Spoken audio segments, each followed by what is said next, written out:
Regulators don't sleep, and neither should you.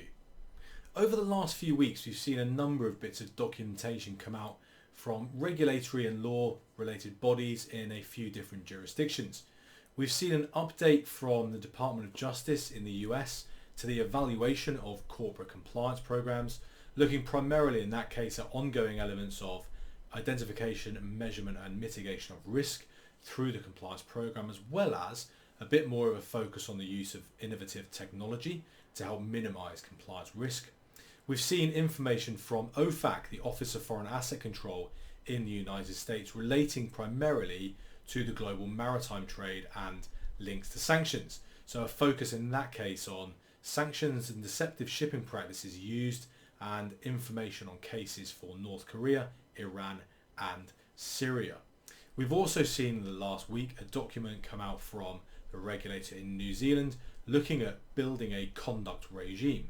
We've seen a number of conduct and accountability regimes come out in the last few years.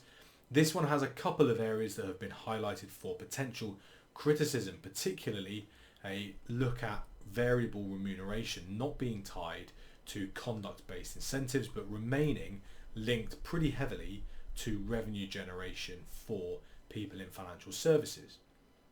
What this demonstrates is that whilst the COVID-19 pandemic, of course, is limiting what we can do from a normal business as usual regulation and compliance perspective, those things haven't ceased, they haven't stopped. There is an element of business as usual, the undercurrent of ongoing regulation and compliance filtering through everything we do. It's really important then for practitioners to bear that in mind and keep working to make sure we're absorbing new documentation, updating compliance frameworks, keeping an eye on things like our risk assessments so that we can remain and emerge stronger in the coming months and years. I think this is a fantastic time for people that work in compliance to try and jump ahead.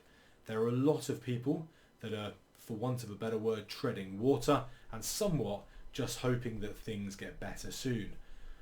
Whilst that might be okay for some, I think for many people in compliance it's a great opportunity to look to what we can do to implement updated guidance documents going forward.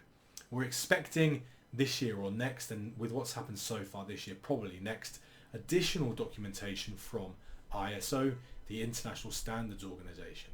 This will include a standard on governance, another standard on whistleblowing, and an update to the existing ISO 19600 compliance management system.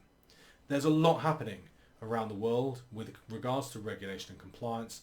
Stay on top of it, try and apply the principles that are coming out from those bodies. They're producing this data for a good reason, and see if you can be switched on.